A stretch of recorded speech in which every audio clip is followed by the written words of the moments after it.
Merci, bonjour à tous. Alors, vous noterez un petit changement dans le titre du papier, qui est maintenant Développer l'innovation en Afrique et dans les PMA, et qui est en même temps une coproduction. Je pensais avoir mis le nom de mon co-auteur, qui est Christian Lebas, de l'Université de Lyon, avec qui j'ai pas mal travaillé. Alors, je commencerai d'abord par féliciter les organisateurs du choix du thème, parce que c'est un sujet important et sur lequel finalement il n'y a pas beaucoup de réflexion, il n'y a pas beaucoup de travaux.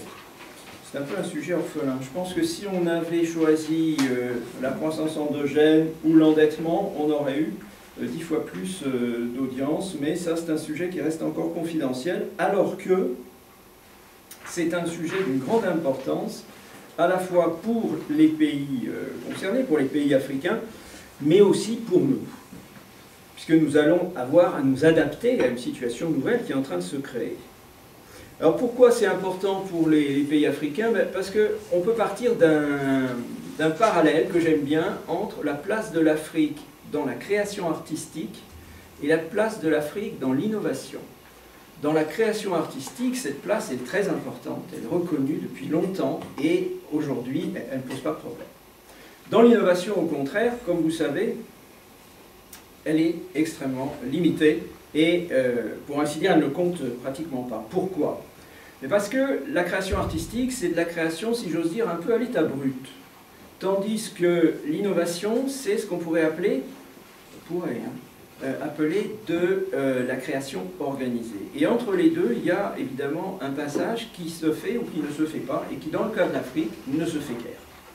De telle sorte que beaucoup d'idées, beaucoup d'initiatives ne trouvent pas leur aboutissement dans la création de richesses, et par conséquent ne conduisent pas à une création de valeur, à une élévation également des niveaux de vie et des valeurs ajoutées. Donc c'est important pour les pays africains, mais c'est important aussi pour nous, tout simplement parce que nous allons avoir à vivre avec cette situation nouvelle qui inéluctablement va se produire, qui est une augmentation de l'activité d'innovation dans les pays africains. Il faut nous y préparer, il faut savoir faire avec. Or, l'expérience nous montre que on n'a pas tellement bien le fait dans les expériences précédentes. Dans le cas du Japon, si vous voulez, moi j'aime bien évoquer un souvenir que les moins de 50 ans ne peuvent pas connaître, mais qui est l'arrivée des premières voitures japonaises en Europe. Ça a été un immense éclat de rire. C'était des caisses à savon, ça sautait sur les pavés, ça freinait mal, c'était des véritables horreurs ces voitures. 15 ans après, Toyota détrônait General Motors comme premier constructeur mondial. Avec la Chine, on l'a fait un peu mieux, pas beaucoup mieux. Au début, c'était... Bon, ils achètent une locomotive, ils la démontent, ils en font 50 après. Après, ça a été, ils font du bas de gamme, c'est pas bon, etc. Bon, vous savez qu'ils sont en ce moment en train de faire les essais de leur moyen courrier, qui sera le concurrent direct de l'A320. Alors, bon, c'est vrai, il y a beaucoup d'emprunts de technologies étrangères, par exemple dans le cas de la Chine, mais n'oublions pas qu'un des grands succès industriels de la France, c'est quand même la série des moteurs dérivés du CFM56 qui fait la gloire de Safran et qu'on vend partout dans le monde. Il y a 2000 commandes, c'est un succès phénoménal. C'est une coproduction franco-américaine et quand elle a commencé, la partie avant du réacteur, c'est-à-dire la partie qui est la plus avancée, hein, la plus, pas géographiquement, mais enfin, qui est la plus technologiquement difficile, arrivait scellée des États-Unis. Et la SNECMA montait simplement la partie basse pression, qui était la partie arrière. Et c'est seulement des années plus tard que, quand les niveaux techniques se sont un peu rapprochés, les Américains ont accepté d'envoyer des moteurs ouverts. Mais au début, ces moteurs, ils partaient scellés chez le client. Et les ingénieurs français n'y avaient pas accès. Donc, ce que font les Chinois, ce que nous avons fait, finalement, c'est la façon dont se réalise une grande part des transferts de technologie à travers le monde, industriel en particulier.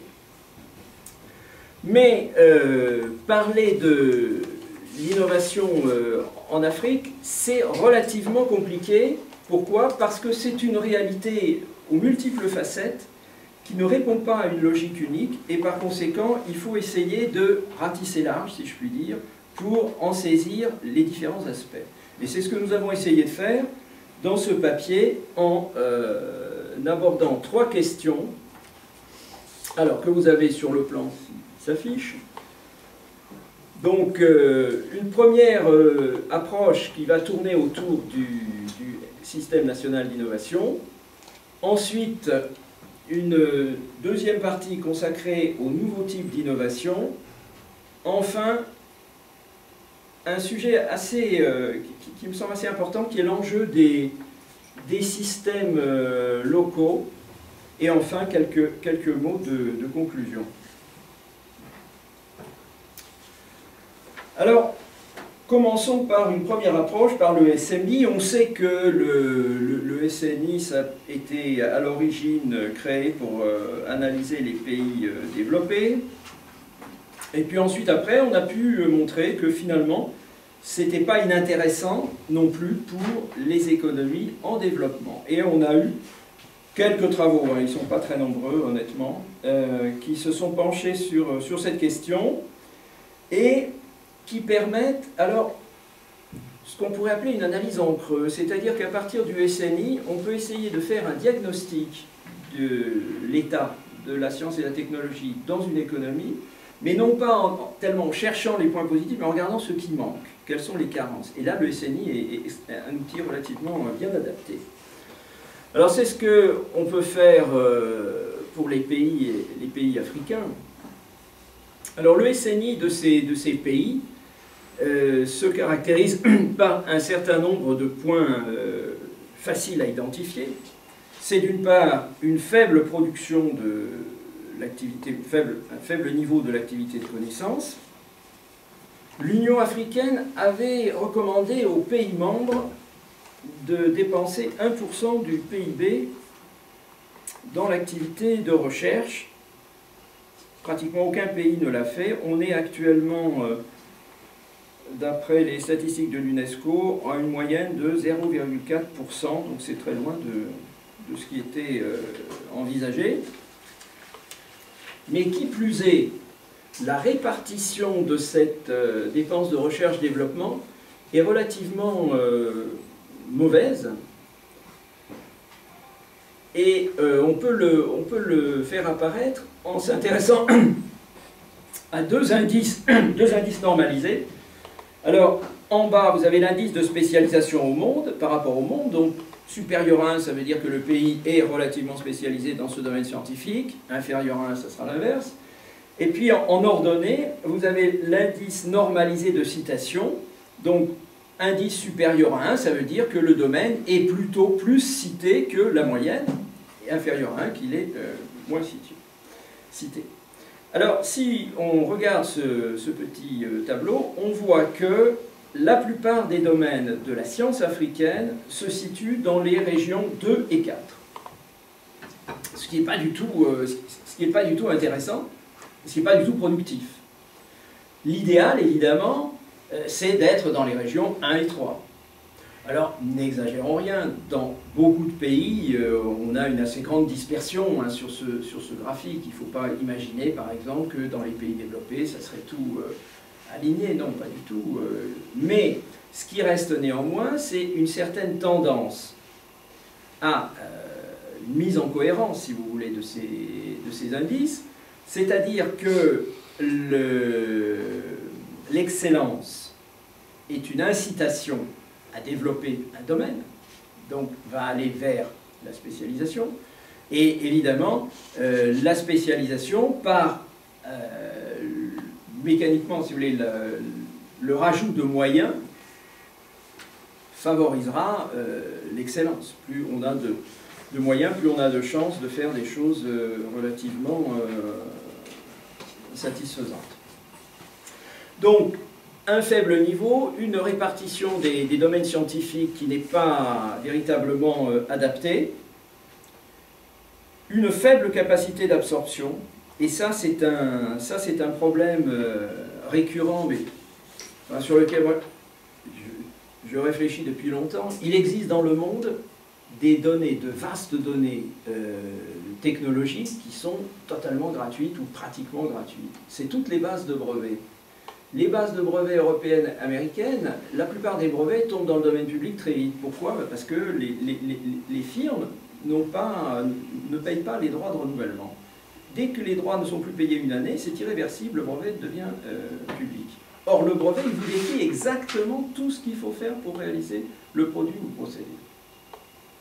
D'une certaine manière, il suffit de puiser dedans, c'est gratuit.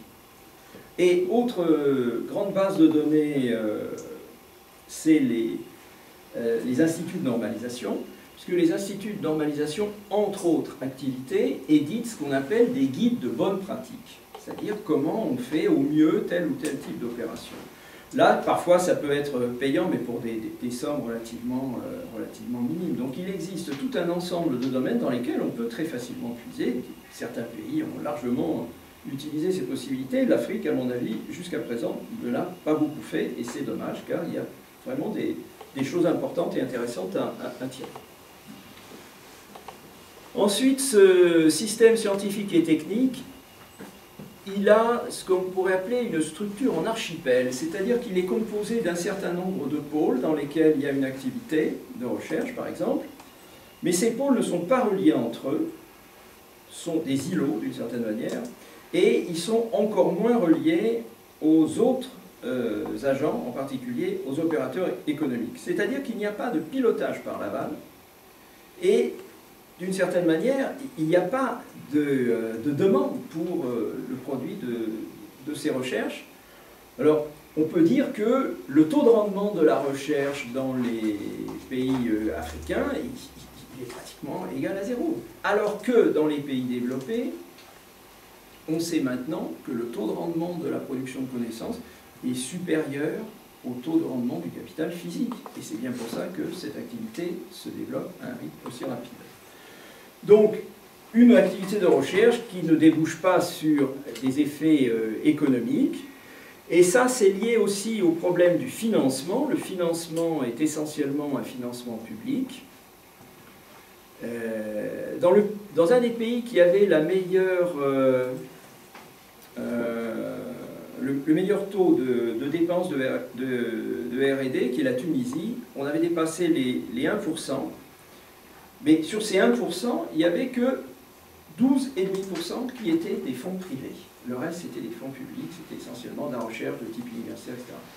Et donc, dans ces conditions, encore une fois, le rendement, il va être très faible, il va être à très très long terme, puisqu'il y a toute une démarche de valorisation, mais c'est très difficile quand on est proche de la recherche académique. Enfin, peut-être pour ajouter un dernier point au tableau, s'il y a peu de coopération avec les agents intérieurs, il y en a par contre avec les agents extérieurs, c'est-à-dire avec des centres de recherche situés à l'étranger, de telle sorte que cet appareil scientifique et technique, il est très largement extraverti et donc pas vraiment orienté vers les besoins de l'économie locale. Alors, à partir du SNI, pour un pays, par exemple, on parlait du Sénégal, moi j'ai une thèse là-dessus, on peut essayer de faire une sorte de bilan de ce qui se déroule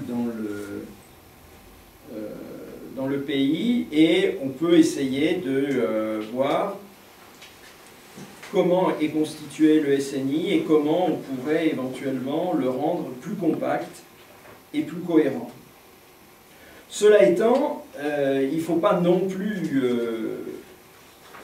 exagérer les apports du SNI, c'est une façon de procéder, ça ne concerne qu'une petite partie de l'activité de production de connaissances et encore moins d'innovation. Par conséquent, c'est un aide, mais c'est une aide, pardon, pour analyser le système, c'est un point de départ, mais certainement pas... ça ne peut certainement pas nous donner l'essentiel de ce qu'on veut analyser. Et à côté de cette innovation, appelons-la formelle, on sait qu'il y a dans les pays en développement, en particulier dans les pays africains, tout un ensemble d'activités, d'initiatives de terrain, qui conduisent à une innovation importante, nombreuse, et dont on peut rendre compte à travers ce qu'on appelle les nouvelles formes d'innovation. Alors, c'est le point 2 que je voudrais aborder maintenant. Bon, il est commode. Alors, ces nouveaux types d'innovation, on peut les catégorier en... Il y a le grassroots, il y a l'innovation de base, etc. Bon, il est assez commode de les réunir sous le label assez large de l'innovation dite frugale, dont il y a en réalité deux conceptions. Il y a une conception, appelons-la large, et puis une conception plus étroite de ce qu'est l'innovation frugale. Alors, bon, je ne vais pas trop insister là-dessus, mais en reprenant une distinction de Zesky, on peut avancer un petit peu dans ce domaine de l'innovation frugale en distinguant les trois catégories que sont l'innovation low cost, l'innovation good enough et l'innovation frugale proprement dite. Alors ça relève, comme on le disait tout à l'heure, de la débrouillardise. C'est toujours faire plus, selon la définition consacrée, faire plus avec moins de moyens. Et pour des catégories de consommateurs qui ont un pouvoir d'achat limité. Bon, je ne vais pas rentrer trop dans le détail de ces différentes catégories, mais poser simplement une question, c'est de savoir est-ce qu'il existerait une spécificité ou un modèle africain d'innovation frugale. Je m'explique. L'innovation frugale, telle qu'on l'a étudiée aujourd'hui, elle est très fortement marquée par le modèle indien. Le modèle indien, il a un certain nombre de propriétés particulières, telles que la présence d'une base industrielle non négligeable. Même si elle n'est pas forcément toujours très moderne, c'est quand même cette base, elle existe. Ensuite, après, la présence d'une main-d'œuvre qualifiée qui a été formée et qui est capable de réaliser des travaux industriels. Et puis, un milieu entrepreneurial qui est assez actif. Donc, le modèle indien est-il transposable si facilement en Afrique? C'est pas évident du tout. Et d'autre part, l'innovation frugale d'origine indienne commence à trouver des débouchés en Afrique. Et donc, il ne faudrait pas croire que, si vous voulez, il y aurait les grands qui se font de la concurrence et le formel qui se concurrence sur le marché mondial et puis en dessous une certaine harmonie qui régnerait, pas du tout. L'innovation frugale fait aussi l'objet d'âpres concurrences entre, actuellement par exemple, le frugal d'origine indienne, d'origine chinoise, voire d'origine africaine. Donc l'avenir de l'innovation grassroots en Afrique n'est pas aussi rose qu'on pourrait l'imaginer. Certes, ça existe, certes, il y a beaucoup de débrouillardise, certes, il y a beaucoup de créativité, mais il y a aussi une concurrence maintenant qui vient d'autres parties du monde. D'une certaine manière, ça n'échappe pas, on le veuille ou non, ça n'échappe pas à un certain principe de concurrence. Donc, il faut s'arrêter sur cette possibilité d'un frugal, d'un modèle d'innovation frugale, d'innovation grassroots spécifique à l'Afrique.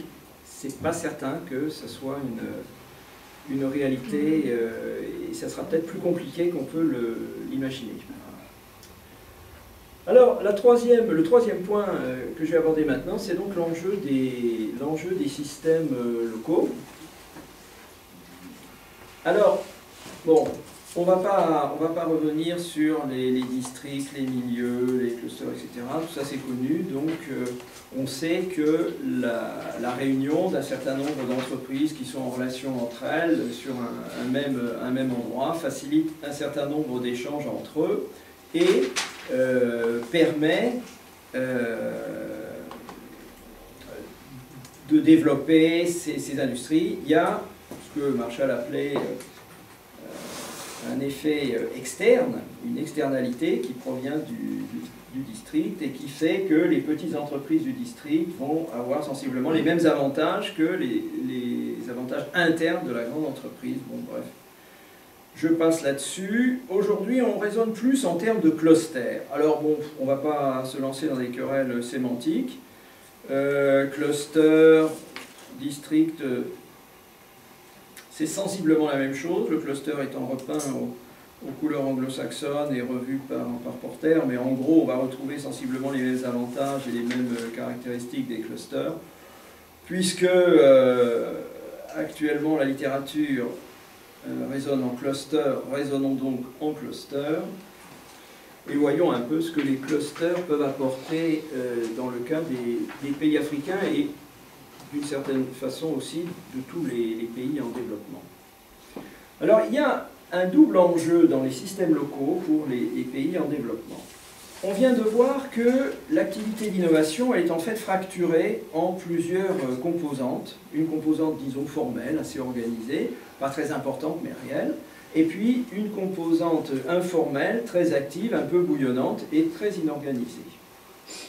Bien, le lieu où ces deux composantes peuvent se rapprocher, c'est précisément certains systèmes locaux, pas tous, certains systèmes locaux dans lesquels ils vont pouvoir s'apporter mutuellement des avantages considérables. Et il y a pour les économies en développement, et singulièrement pour les pays africains, des enjeux au niveau des systèmes locaux qui dépassent de très loin leurs enjeux dans les pays développés où on a une grande homogénéité, beaucoup plus grande homogénéité en tout cas des participants. Alors, quel est ce deuxième enjeu en somme des systèmes locaux? Eh bien, c'est d'une certaine manière de structurer l'informel et en même temps d'enrichir le formel par la créativité de l'informel. Alors, c'est quelque chose que je voudrais développer à partir de deux exemples.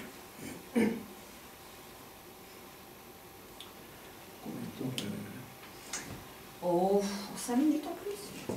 Bon, 5 minutes, bon, ouais. Alors, je vais faire ça à partir de deux exemples. Un exemple au Ghana, l'autre au Nigeria. Au Ghana, ça sera l'exemple de Suame Magazine, qui est un énorme complexe consacré à la réparation automobile. Il y a 12 000 entreprises, plus de 200 000 personnes qui y travaillent. Alors c'est situé dans la banlieue de Koumassi, et donc 200 000 personnes, c'est considérable. Et c'est une activité qui peut exporter dans la sous-région, c'est une activité qui est tout à fait connue. Alors, quelques traits dans l'évolution de Suame Magazine. Donc ce cluster, donc réparation automobile, alors il a des traits caractéristiques parce que, comme ce sont en général de petites entreprises, quand on doit retaper un véhicule ou quand on doit le réparer pour des réparations importantes, ce n'est pas une entreprise qui va pouvoir le faire, mais on va être obligé de travailler à plusieurs. Il y a quelqu'un qui va s'occuper du moteur, quelqu'un qui peut s'occuper de la carrosserie, un autre qui va s'occuper de l'intérieur, etc. Donc ces entreprises-là ont l'habitude, depuis l'origine, de travailler entre elles. Ce qui n'est pas toujours le cas dans les autres systèmes locaux. Donc on est vraiment en face d'un véritable cluster. Alors ce cluster a donc connu un fort développement jusqu'au moment où l'évolution des voitures l'a marginalisé. Pourquoi? Parce qu'il y avait de plus en plus d'électronique et les compétences du cluster, qui étaient surtout à base de mécanique, de peinture, de sellerie, etc., n'étaient plus au niveau. Sur les magazines, les gens se formaient sur le tas avec un niveau d'éducation primaire et puis ils apprenaient qui la mécanique, qui la peinture, qui la carrosserie, etc. Or ça ne suffisait plus à partir du moment où il fallait faire des diagnostics électroniques et où il y avait une partie électronique importante dans les véhicules, souvent d'ailleurs à l'origine des phares. Donc le cluster s'est trouvé pris un peu en porte-à-faux devant ce qu'exigeait son marché principal. Et il a commencé à entrer dans une période de relative décrépitude. qu'est-ce qui s'est passé à ce moment-là? Eh bien, les organisations professionnelles ont créé une institution qu'ils appellent le Swamy Magazine Industrial Development Organization, qui a pris en charge un effort important de mise à niveau de la formation. Ils ont pris des contacts avec les constructeurs automobiles et ça leur a permis de former un certain nombre de personnes donc, à ces nouvelles technologies qui jusque-là n'étaient pas pratiquées à Swamy. Ils ont également, cet institut a également acheté des systèmes de diagnostic électronique, qui sont des équipements chers, donc que les gens ne peuvent pas acheter individuellement. Et cela a permis au cluster donc, de repartir. Mais en même temps, ça nous montre que le formel est venu enrichir l'informel. Mais en sens inverse, il y a une autre relation qui est tout à fait étonnante, c'est que les artisans locaux ont conçu avec une ONG hollandaise un type de véhicule tout à fait nouveau qu'ils appellent la Smida Turtle One, quelque chose comme ça. Donc, qui est un modèle de voiture tout à fait original et adapté aux besoins des pays africains. Et donc là, on voit que c'est la créativité des artisans qui finalement a ouvert une porte. Alors on ne sait pas encore si elle va rester ouverte longtemps, mais dans un secteur qui est très convoité, qui est celui de la construction automobile. Or, on sait tous que les automobiles qui sont fabriqués dans le monde développé sont totalement inadaptés déjà à notre monde à nous, mais encore plus au monde des pays en développement. Et il y a un marché considérable à prendre pour qui sera capable de construire des véhicules simples, pouvant passer dans des mauvaises routes et avec des capacités de transport suffisantes. Pourquoi pas les artisans gagnés? Pourquoi pas d'industrialisation, si vous voulez, derrière ce modèle? Alors aujourd'hui, l'avenir de ce district est encore incertain. Il y a les deux possibilités sont là, soit une régression tranquille par une diminution du marché, soit une restructuration et un rebond sur la base d'activités nouvelles, y compris peut-être la construction automobile. Le deuxième exemple, il est assez proche de celui-là, c'est au Nigeria, le cluster de l'informatique qui se trouve dans la région de Lagos, alors que c'est Otigba, je crois. Au départ, c'est dans une rue où se retrouvaient des boutiques de réparation d'ordinateurs et de vente de pièces détachées. Et puis, progressivement, ça a pris de l'importance. Et le cluster a vu arriver de jeunes diplômés des universités environnantes. Donc le niveau, si vous voulez, de la main-d'œuvre a nettement évolué et je crois qu'aujourd'hui on doit être à quelque chose comme 55% de gens qui ont fait des études supérieures dans ce cluster, donc c'est absolument considérable. Donc vous voyez que là aussi on a un apport sur une activité qui au départ était une activité relevant plus de l'informel que de l'organisé, et maintenant on a le retour, c'est-à-dire que ces personnes bien formées ont commencé dans certains ateliers à monter des ordinateurs, avec des pièces évidemment importées en grande partie. Mais aujourd'hui, il y a une activité de montage et les autorités locales leur réservent des conditions particulières pour tous les marchés publics.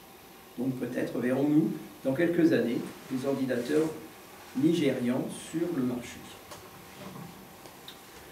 Donc il y a dans ces systèmes locaux, il me semble, une richesse potentielle considérable qui pourrait être utilement exploitée. J'en arrive à la fin, aux conclusions, en quelques mots. Qu'est-ce qu'on peut retirer? Eh bien, bon, c'est clairement un problème multiples facettes. Donc on a un certain nombre de choses qui sont quand même assez évidentes. La première, c'est l'adaptation de la politique scientifique et technique. Il faut impérativement partout mettre en place des politiques d'absorption. On est dans une situation où l'essentiel des connaissances vient de l'extérieur, donc autant se mettre en position d'aller les chercher, plutôt que de réinventer la roue. Et évidemment, ça implique également de réorienter la formation, au moins pour une période de temps. On n'est pas obligé de... C'est pas quelque chose de définitif, mais ça correspond à une étape de développement où il semble pertinent d'aller chercher à l'extérieur ce qu'on n'a pas la possibilité de produire localement. Autre chose qui semble sortir de notre vision, c'est évidemment soutenir et encadrer l'innovation grassroots.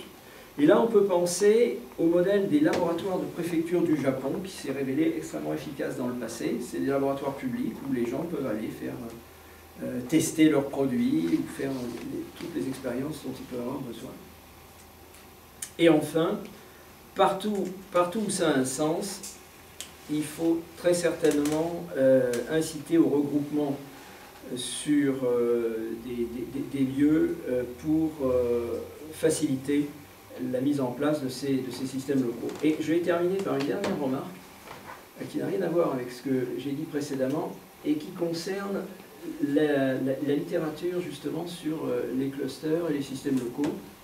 Il n'y a pratiquement rien en langue française sur ce sujet. Tout ce qu'on peut trouver aujourd'hui concerne des pays anglophones. Or, il me semble qu'il ne manque pas d'entrepreneurs ni de personnes formées, que ce soit à Abidjan, à Dakar, etc. Or, je n'ai rien trouvé là-dessus. Tout ce que j'ai trouvé, c'est un vague encadré dans un rapport plus large concernant un cluster du meuble à Yaoundé. Personne n'avait entendu parler jusque-là. Donc, il y a, à mon avis, un manque d'intérêt ou un manque... Parce que je ne veux pas croire qu'il n'y a pas de cluster dans les pays francophones. Donc il y a un manque d'intérêt pour ce sujet qui est quand même un peu frappant. Voilà, je vous remercie de votre attention. Merci. Bien, nous avons 20 minutes donc pour débattre sur les éléments qui ont été mis en avant. Donc je vous écoute pour les questions. On va les relever. Moi, je vais en avoir également. Dimitri? Non, pardon. Ou monsieur, je vous prends avant. J'ai une question en fait sur vous avez souligné, sinon le manque d'intérêt, en tout cas la participation très faible du milieu industriel privé et leur implication. Est-ce que c'est dû à des politiques de fiscalité qui sont complètement ou inexistantes, en tout cas qui ne favorisent pas la recherche et le développement par le secteur industriel? On sait en tout cas en Europe que ça a été un des éléments les plus incitatifs. Dimitri? on On va peut-être relever les questions. Comme vous voulez, moi je... Oui. Ouais. Alors moi j'ai deux questions sémantiques. D'une part, est-ce que le système national du concept peut s'appliquer aux économies, à la plupart des économies africaines subsahariennes, le système national d'innovation, parce que ce système c'est quand même quelque chose qui a une signification bien précise. Et deuxièmement, ma question est la suivante. Deuxième question est où commence le formel et où il s'arrête. Et où commence le formel et où il s'arrête. Et comment on peut dire qu'une activité, d'abord je ne suis pas du tout d'accord, l'innovation africaine n'est pas que formelle. Mais bon, où commence le formel et où s'arrête pour dire que l'activité d'innovation, quelle ou telle activité d'innovation est informelle. Blandine? Moi j'avais d'absorption en citant deux exemples. Bon, c'était bien sûr, il fallait mettre des exemples, mais il me semble que vous n'êtes pas allé au bout de votre raisonnement dans la mesure où, en parlant de l'accès aux bases de données de brevets ou encore aux documentations des instituts de normalisation, c'est plutôt le fait d'accéder à de l'information. Et comme vous l'avez dit, je pense à un autre moment, le problème dans la capacité d'absorption se situe dans la transformation de l'information en connaissance, et pas tellement dans l'accès à l'information. On peut toujours accéder à toutes les bases de données qu'on veut, mais et donc là, si on parle de la transformation de l'information en connaissance, eh bien on aborde des sujets qui sont bien plus vastes que le simple accès à un ordinateur qui nous permet de consulter des documentations de brevets. Et c'est là où on revient à la production de connaissances et au système national d'innovation. Donc c'est difficilement soluble quand même cette question des capacités d'absorption. Et puis l'autre remarque que j'avais, c'était également sur le financement privé. Vous sembliez le regretter, que le financement privé ne soit pas suffisant. Mais d'un autre côté, on sait aussi que le financement public est source d'externalité. Donc normalement, c'est aussi, c'est pas seulement aujourd'hui, je pense que le financement public, y compris dans les pays en développement, n'est pas simplement orienté sur des temporalités de 15 à 20 ans, et que là aussi on demande, dans le contexte de l'excellence, on demande des résultats à plus court terme. Donc on peut dire que si finalement le financement est public, eh bien au moins on aura des retombées qui seront plus vastes sur l'ensemble de l'économie que si ça avait été privé, et où là il y aurait des questions d'appropriation.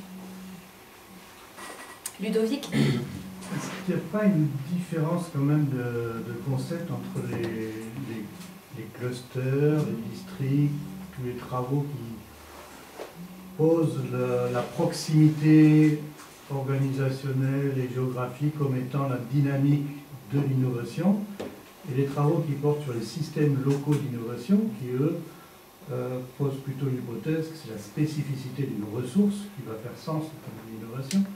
Et dans ce sens-là, il y a tous les travaux sur les systèmes agroalimentaires localisés, les SIAL, et on voit quand même à l'existence de pas mal de dynamiques locales d'innovation, pas forcément portées par la proximité géographique, mais portées par la spécificité de la ressource, qui peut être cognitive, qui peut être d'apprentissage, qui peut être aussi liée à des ressources naturelles ou de l'écosystème qui ont cette spécificité.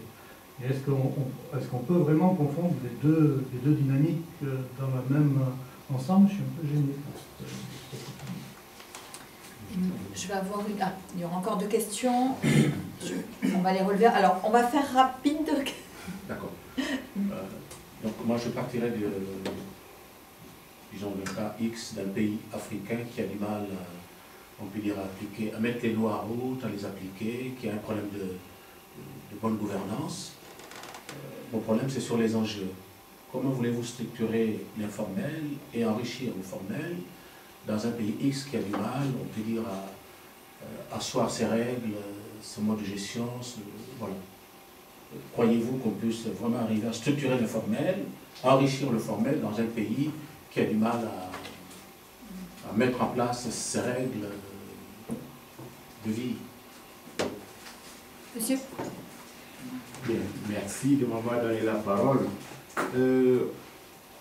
Tellement que le sujet d'innovation est très intéressant, alors on est même perplexe, on ne sait même pas par quoi commencer ou par quoi aboutir. En Afrique, comme vous le savez, il y a la dualité sectorielle dans notre système, dans nos systèmes économiques. Donc le secteur formel et le secteur informel. Mais ce que nous constatons, c'est que au niveau du secteur informel, c'est le secteur qui est prédominant. Et ce secteur, je peux même dire que brasse beaucoup de ressources en matière de main-d'œuvre. Mais nous voyons que ce secteur n'est pas bien soutenu. Alors, le Fonds monétaire international, la Banque mondiale, c'est des institutions qui viennent intervenir au niveau des gouvernements de ces États pour essayer d'appuyer ces systèmes gouvernementaux à organiser ce secteur. Mais paradoxalement, au niveau du secteur formel, les banques qui sont là, c'est les banques dans les pays en voie de développement, c'est les banques qui sont dans le commerce pur et dur. Donc, par rapport à ces problématiques, quand on parle d'innovation, il faut parler de moyens de financement. Les acteurs au niveau de l'informel, ils peuvent avoir la connaissance, tout et tout, mais s'il n'y a pas de moyens de financement, les banques, il n'y a pas de banque d'investissement, comment on peut redresser une telle situation? Voilà mon problème. Et quelles sont d'autres voies aussi que l'Occident, que les pays développés envisageraient-ils pour que l'Afrique puisse sortir de l'ornière? Voilà ma question. Oui, moi j'avais juste une question sur les débouchés de l'activité d'innovation frugale en Asie à destination de l'Afrique. Est-ce qu'il y a des illustrations que vous pourriez me donner dans ce sens-là? Merci. Et j'ai donc une dernière question. Donc, à vous écouter, l'instrument SNI ne serait pas pertinent ou du moins peut-être pas confortable par rapport à la réalité des économies africaines. Donc, effectivement, il faudrait peut-être voir ce qui se passe dans les systèmes locaux. Mais j'en viens vraiment moi, au problème du comment structurer l'informel, comment quantifier l'informel, comment juger qu'un système local de production est un système local d'innovation. En fait, moi, c'est un problème de méthode par rapport à tout ça. Voilà. Bon, merci. Il y a beaucoup de, oui, il y a beaucoup de questions. Je ne suis pas sûr de pouvoir répondre à toutes, d'ailleurs. Je vais peut-être partir par la fin, parce qu'il y a plusieurs problèmes qui sont liés. Bon, que le SNI soit un outil, on va dire, incomplet, bon, je crois que ça, c'est pas discutable. Quels outils maintenant pour analyser l'activité d'innovation dans le secteur informel? Le concept d'innovation frugale, d'une certaine façon, fournit là aussi une réponse, pas une réponse totale, une réponse partielle. Il faut peut-être lui ajouter d'autres catégories voisines, telles que l'innovation grassroots ou l'innovation à destination du bottom of the pyramide, etc. Alors, à partir de là, comment est-ce qu'on peut structurer l'informel? Alors, je crois qu'il faut bien distinguer deux choses, et ça répond aussi à la question des règles. Je crois qu'il faut bien distinguer deux conceptions de, entre guillemets, structurer l'informel. Il y a une conception qu'on pourrait qualifier de juridique, qui consiste à dire on va déclarer, enregistrer une entreprise, ou on va faire les choses selon les règles. Et une autre conception qui consiste à dire que ce sont des pratiques qui se mettent en place et qui sont satisfaisantes pour les agents, de telle sorte qu'ils ne vont pas chercher à y déroger, même si ces pratiques sont non légales, non réglementaires. Vous voyez ? Donc, le fait de vouloir structurer l'informel, c'est de mettre de la connaissance originaire, si vous voulez, du secteur formel dans le secteur informel. Ça n'implique pas nécessairement que le secteur informel se transforme, c'est absolument pas nécessaire. Autrement dit, structurer l'innovation dans le secteur informel, c'est en somme la doper en lui faisant bénéficier d'un certain nombre d'apports que peut lui donner l'activité du secteur formel. C'est mettre les choses en relation, un peu en dehors de la question des règles juridiques. Et voilà. Oui. Alors, des débouchés de l'innovation frugale d'origine asiatique en Afrique, oui, des frigos et des choses comme ça, oui, des objets du quotidien, ça commence à arriver. Oui. Bon, c'est pas un raz-de-marée, mais ça commence à se trouver.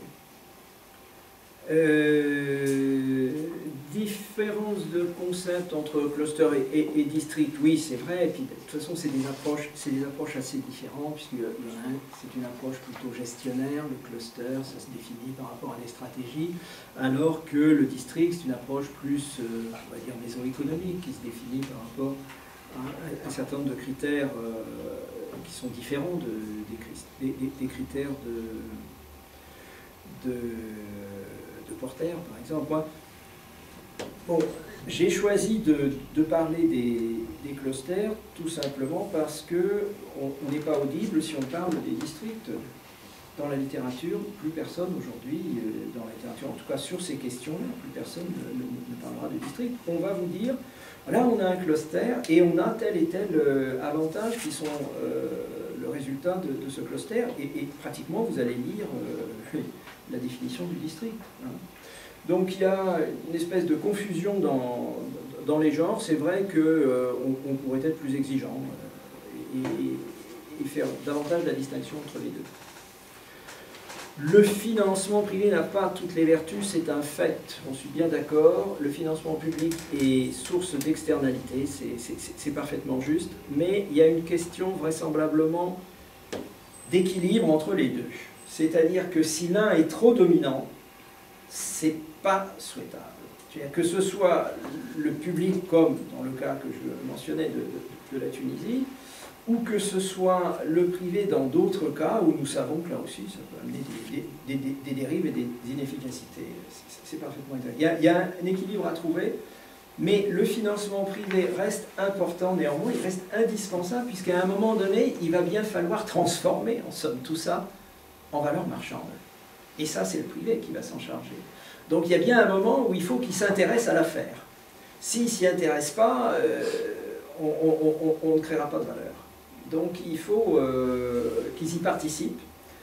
À quel montant, ça va dépendre un peu de l'organisation économique. Il y a des pays dans lesquels ça sera beaucoup plus facile que dans d'autres, où on a un esprit entrepreneurial qui est assez développé. Bon, par exemple, en Asie, ça se fait plus facilement qu'en Afrique ou même parfois qu'en Europe. Mais il en faut. À quelle hauteur il en faut certainement plus que les 12,5% qui étaient mentionnés pour la Tunisie. Sur la capacité d'absorption, effectivement, je suis tout à fait d'accord, il y a la question de l'information, c'est vrai, et ensuite la transformation en connaissance.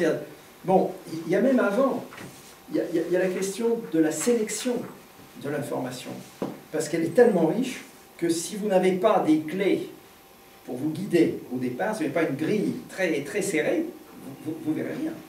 Donc, il y a ça, et puis ensuite, après, alors, la transformation en connaissance. Ça veut dire quoi? Ça veut dire d'avoir des personnes qui ont un niveau de connaissance qui leur permet de voir ce qu'il y a d'intéressant dans l'objet technique qui a été sélectionné et de se l'approprier d'une certaine manière.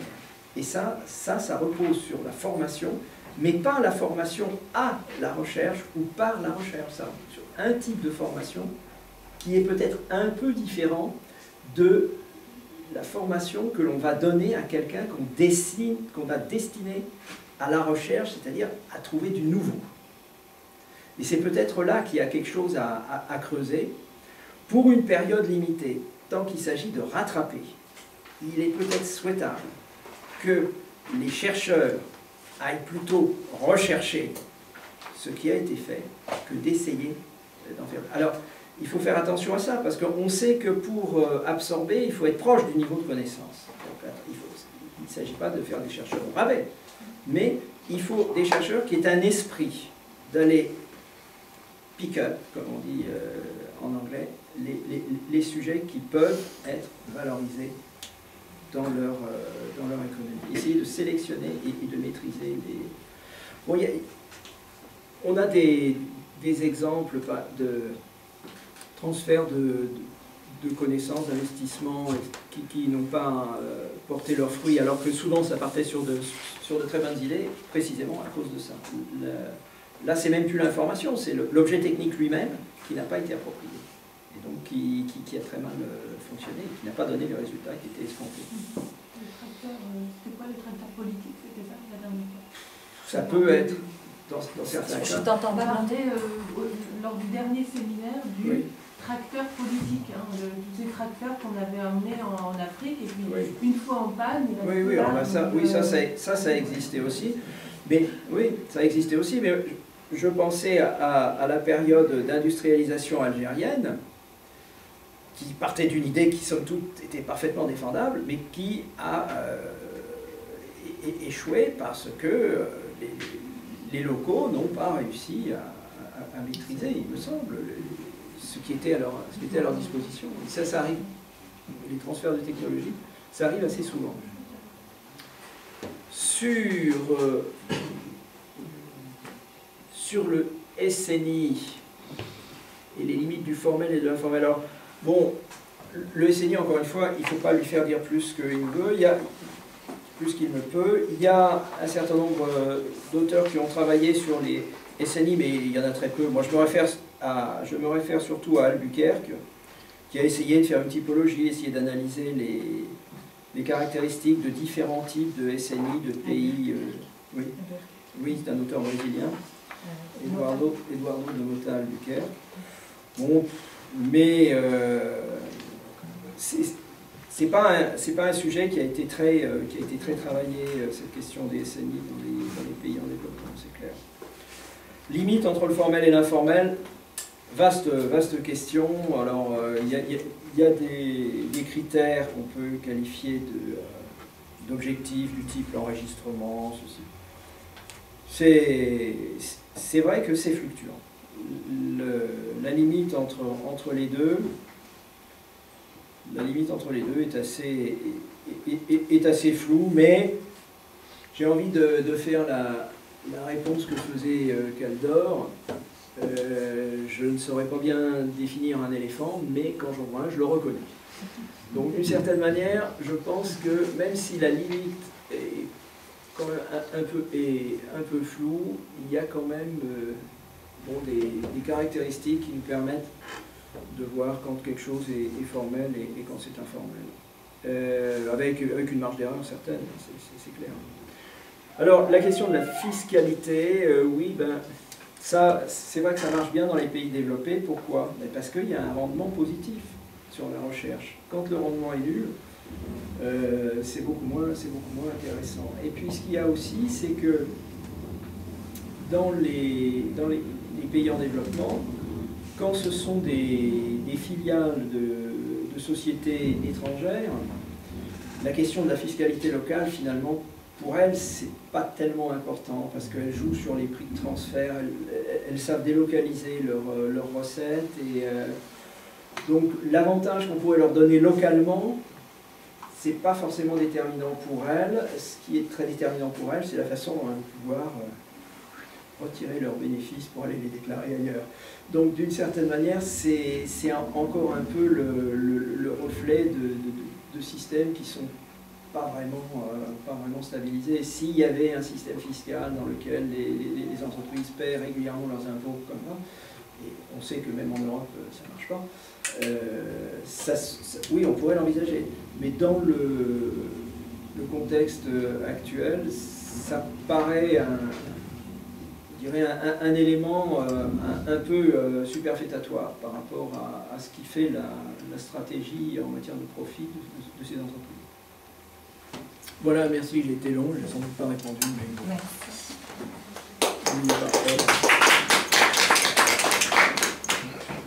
Bien, on va passer donc à la deuxième communication. Antoine et en modérateur Dimitri. Alors. Oui, tu veux que je reste?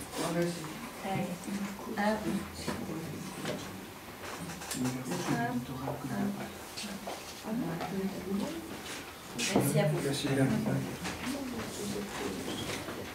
Antoine, tu as une clé où tu... Ouais, d'accord. Donc on va garder mon PC.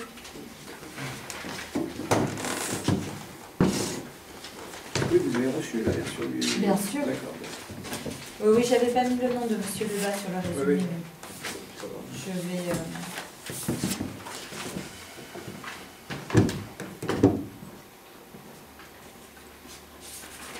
Bien, donc seconde présentation, Antoine Maélé, donc doctorant à l'ULCO.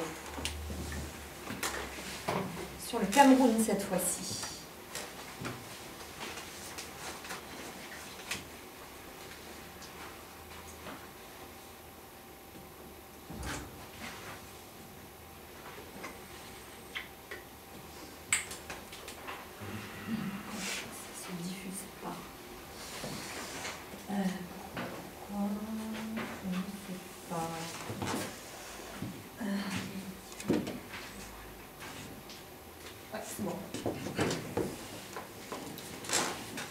t'écoute, donc une petite demi-heure.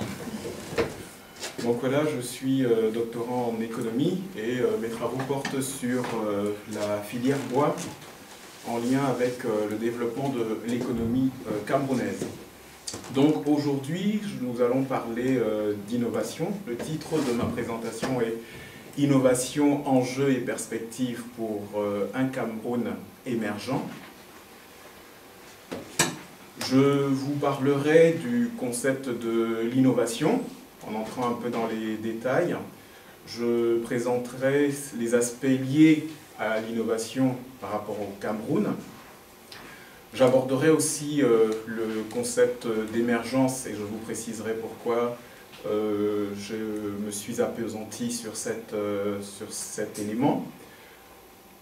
Ensuite, je présenterai la composante de recherche et d'innovation au Cameroun, le rôle du gouvernement camerounais dans l'innovation et les perspectives. Alors, il m'a semblé quand même important de revenir sur Joseph Alois Schumpeter, donc connu pour un certain nombre de travaux. Je cite La destruction créatrice et l'innovation. Et l'innovation, selon Schumpeter, c'est une nouvelle combinaison de moyens de production mise en œuvre par un entrepreneur avec comme résultat une augmentation des profits réalisés. Alors, l'innovation est un moyen de mise en œuvre pour acquérir un avantage compétitif. Une innovation répond aux besoins du marché, l'innovation permet de créer de nouveaux produits, d'améliorer ou de développer des produits existants, d'optimiser un système de production, d'adopter des technologies nouvelles. Alors, le contexte de mon article, c'est donc le Cameroun. C'est un pays de 23 millions d'habitants, avec une population relativement jeune. Il est question de 75% de la population en dessous de 40 ans. Bon, on parle d'une espérance de vie de l'ordre de 50 ans, un PIB de 34 milliards de dollars. Et pour ce qui va vraiment nous intéresser, c'est le nombre relativement important d'universités ou d'instituts supérieurs pour ce qui est de la région et de la sous-région. Le Cameroun se positionne comme deuxième en Afrique subsaharienne en matière d'importance de chercheurs, avec 300 chercheurs par million pour 1 million d'habitants.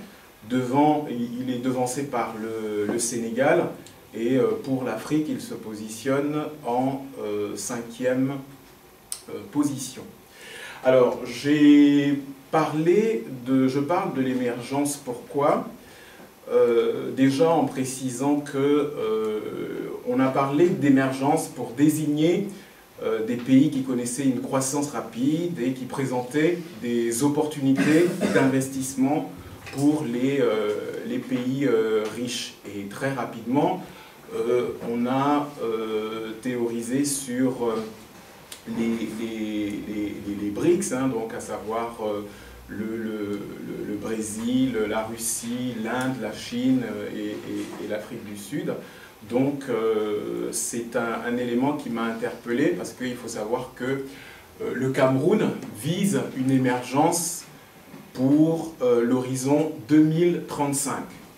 Alors qu'on a par exemple un autre exemple, le Gabon, qui vise son émergence pour 2025.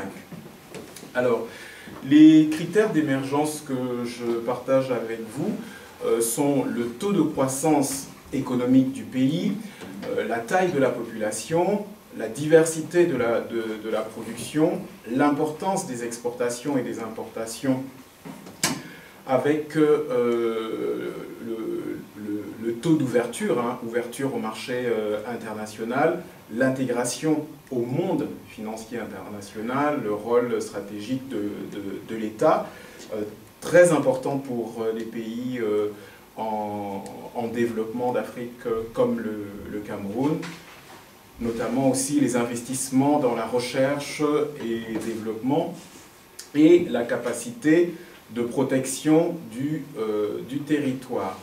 Donc c'est ces éléments-là que je précise un peu sur l'émergence, à savoir que c'est quand même un concept qui est encore à préciser. Il n'y a pas un consensus au niveau de la littérature déjà par rapport à sa définition. Donc j'ai un peu trouvé cet aspect flou, mais toujours est-il que pour les orientations stratégiques et économiques du Cameroun, c'est quelque chose qui est mis en avant. Alors, on a parlé tout à l'heure du système national d'innovation, dont j'en reparle de nouveau. Un système d'innovation est composé d'un ensemble d'institutions, d'organisations et de réseaux d'acteurs qui interagissent, système, pour favoriser le changement technologique dans un espace géographique ou institutionnel structuré par des entreprises ou le développement technologique. Alors, je me suis appuyé sur un certain nombre de travaux. Ma démarche est un peu exploratoire, documentaire, et notamment pour des travaux qui ont été réalisés sur le Cameroun. Le système national de recherche et d'innovation donc souligne les aspects d'interaction entre les investisseurs, les investissements publics dans la recherche scientifique, dans le secteur des entreprises, éléments structurants de l'innovation technologique dans l'agriculture et l'alimentation. À savoir que les travaux de M. Temple sont quand même basés sur le domaine agro-industriel. Au niveau de l'innovation, il y a le caractère collectif que j'ai aussi souligné. L'innovation est l'expression d'une forme de créativité. Cette créativité n'est pas nécessairement relative à l'aspect des sciences et technologies, donc il y a aussi une partie sociologique qui entre en ligne de compte. La plupart du temps, elle incorpore une série d'actes créatifs, dont la technologie.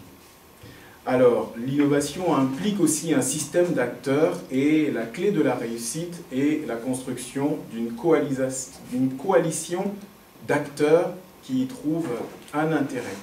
Alors, j'ai souhaité préciser trois aspects de création de connaissances, 3 domaines, à savoir la science, la technologie et l'économie. Alors, comme activité par rapport à la science, il y a la recherche qui se finalise par un certain volume de publications. Pour l'aspect technologique, il y a les inventions avec les brevets qui permettent aussi de mesurer cet aspect-là. Et pour les entreprises, il y a la notion donc de chiffre d'affaires, d'emploi, etc. Alors, pour en revenir au Cameroun, le Cameroun a de manière institutionnelle un système national de recherche, donc qui est piloté par le ministère de la Recherche scientifique et de l'innovation. Et dans ces orientations stratégiques, il y a un document qui est le document phare du Cameroun, qui est le DSCE, le document stratégique de croissance et de l'emploi, qui oriente toute la politique économique du Cameroun jusqu'à l'horizon 2035.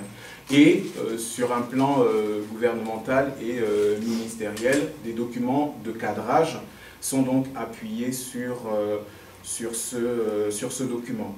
Alors le Cameroun fait intervenir en matière de recherche des organismes publics, hein, des institutions universitaires d'État, des instituts privés d'enseignement supérieur, des laboratoires, mais aussi et surtout des structures étrangères qui travaillent beaucoup en coopération. Il y a aussi des chercheurs indépendants accrédités. Alors, les partenaires que j'ai pris la liberté de citer ici pour la recherche au Cameroun sont le Programme des Nations Unies pour le développement, donc le PNUD, l'Organisation mondiale pour la santé, le SIL, le CIRAD, l'IITA, et je ne suis pas exhaustif. Alors, s'il y a un élément qui entre un peu dans ma critique ou les éléments que je mets en lumière, c'est on parle d'une progression, hein, des budgets au niveau du ministère de la Recherche scientifique et de l'innovation. Hein. On part de moins de 2 milliards dans les années 93 pour plafonner à un peu moins de 14 milliards, je parle en francs CFA. Alors, globalement, il me semble quand même que c'est des budgets qui sont relativement faibles pour soutenir effectivement un développement en matière d'innovation et de recherche et développement. Alors, quelques éléments chiffrés, hein, toujours en milliards de francs CFA. Hein, il y a un certain nombre de projets qui sont financés avec des partenaires internationaux, des bailleurs de fonds. Et l'un des éléments qui va aussi dans le sens de ma remarque, c'est qu'on pourrait dire que l'innovation au Cameroun revêt un aspect exogène, dans le sens où il y a quand même des financements étrangers ou internationaux importants en comparaison de ce que le gouvernement met dans cette orientation-là.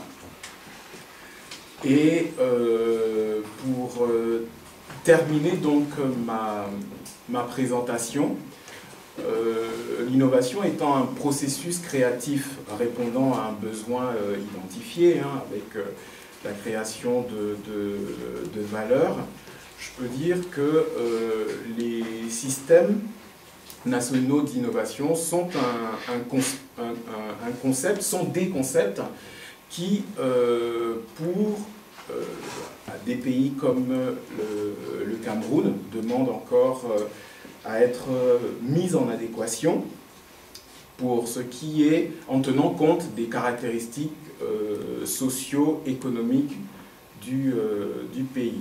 Donc, cet article met en lumière quelques aspects de la recherche et de l'innovation au Cameroun, notamment dans les domaines agricoles, vu les orientations du pays qui sont quand même la sécurisation au niveau alimentaire et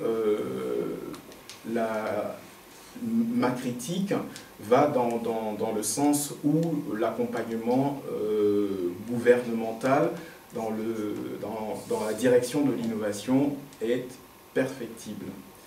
Je vous remercie.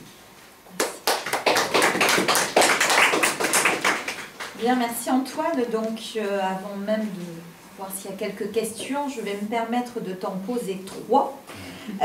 Alors, tu mobilises 2 concepts. Tu mobilises le concept de SNI et celui d'émergence.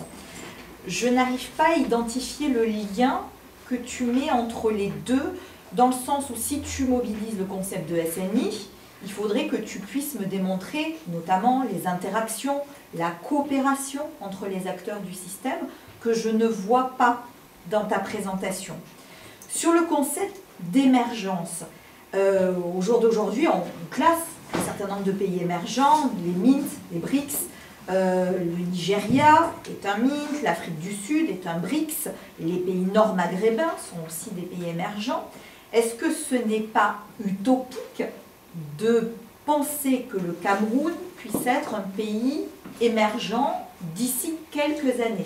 Ou du moins, quelles sont du coup les défaillances et les problèmes structurels de cette économie?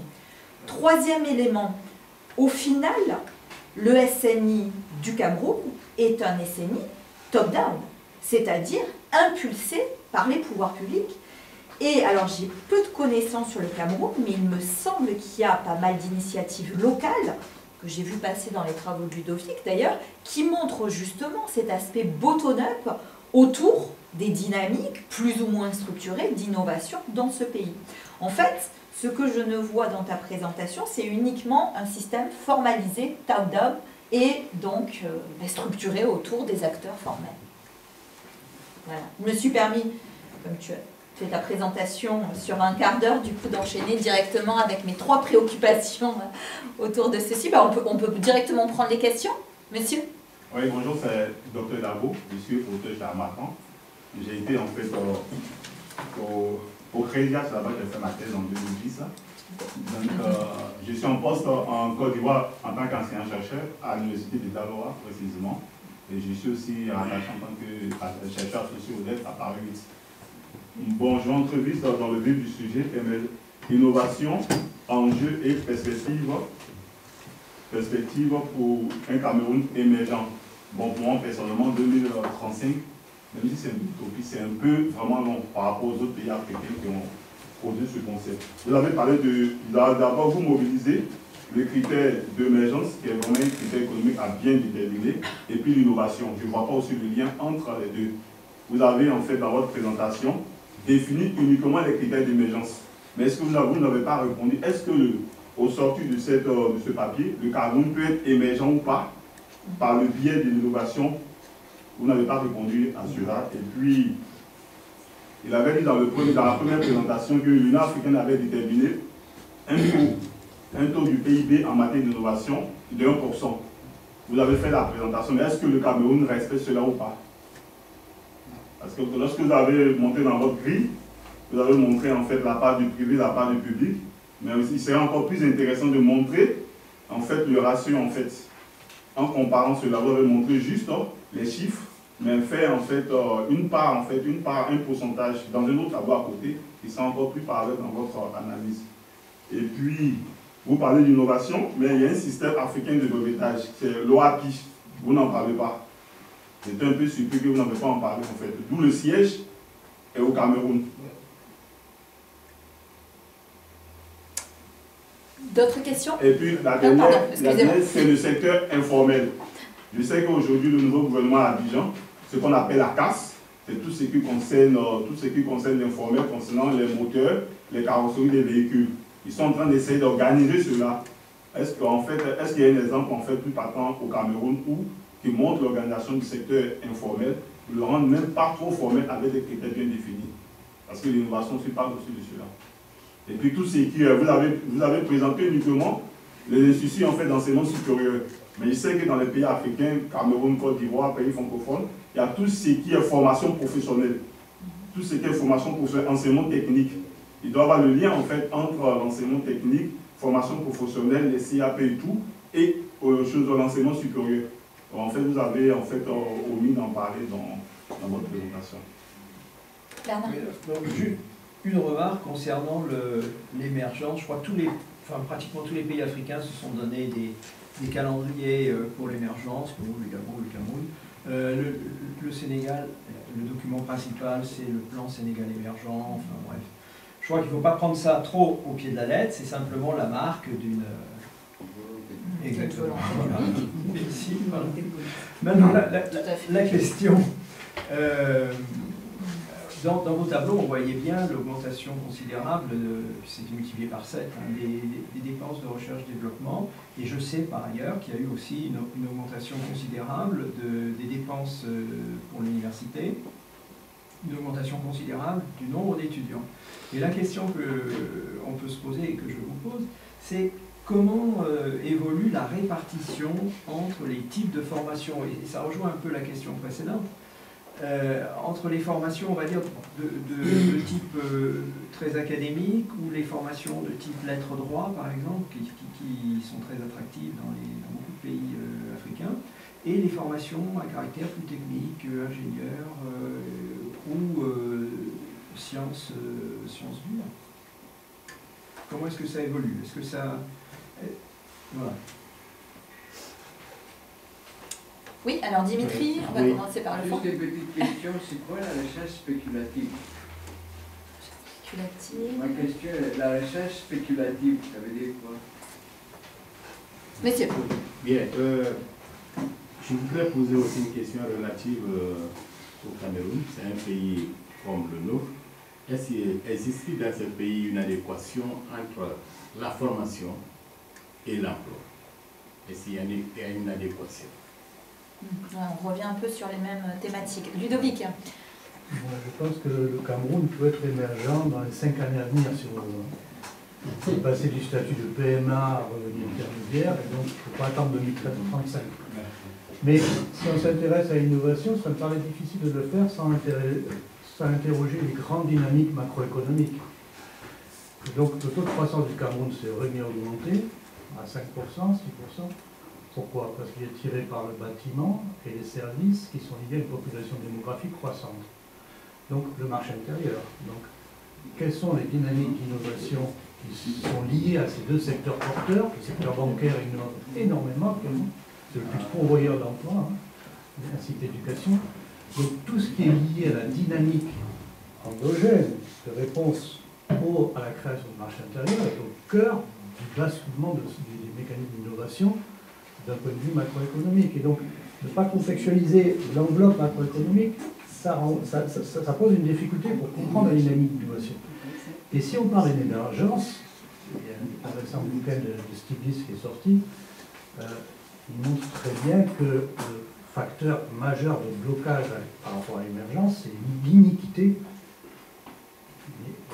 la faible redistribution des fruits de la croissance au sein de la population. Et donc, si on ne va pas vers une meilleure redistribution des fruits de la croissance qui permet de faire émerger ce qu'ont connu les pays émergents, c'est-à-dire une classe moyenne qui va consommer, qui va tout d'un coup créer du débouché au secteur industriel, bien sûr qu'on restera dans des configurations de pays à revenus intermédiaires. Mais donc ce problème du rééquilibrage, de la redistribution des fruits de la croissance est probablement au cœur des mécanismes de développement de ces pays. Ça ne concerne pas que le Cameroun, ça concerne aussi la Madagascar, ça concerne aussi Haïti, ça concerne un ensemble de PMA. L'ouvrage qui explique ça très bien, c'est le paradoxe et l'énigme de Madagascar récemment. Et donc, recontextualiser l'innovation par rapport aux grandes dynamiques macroéconomiques me semble absolument nécessaire.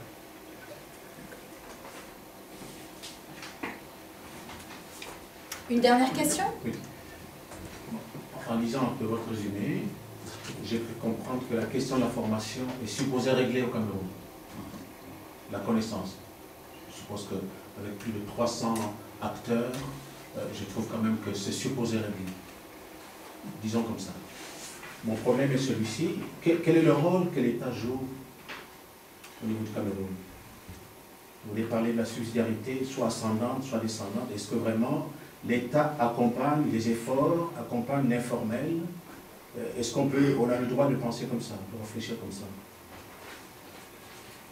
Sachant qu'il y a plus ou moins, j'ai cru comprendre qu'il y a un petit conflit, on peut dire, entre la zone francophone et la zone anglophone.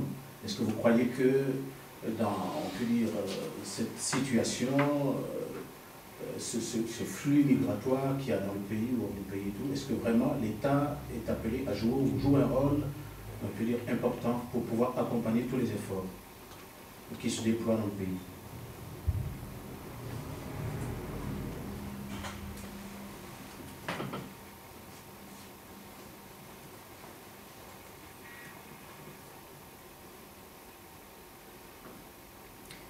D'autres questions? Non. On t'écoute, Antoine. Bien. Alors, je vais commencer par la fin et terminer par le début des questions. Alors, quel est le rôle que joue l'État par rapport à l'accompagnement, hein, au niveau, vous avez pris l'exemple de tout ce qui est enseignement et formation. Bon, je n'ai pas la prétention de pouvoir répondre à la place du gouvernement, mais ma réponse est que le système camerounais, hein, le système de la gouvernance camerounaise est fort centralisé, fort structuré, avec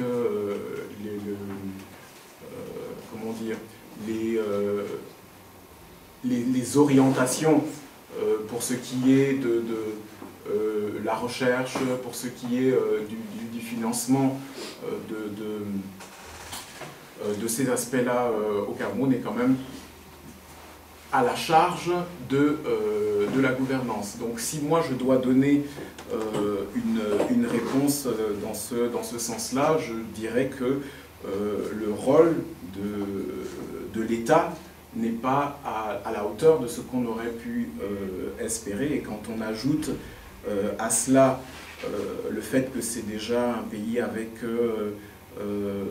des finances limitées, quand on y met la problématique donc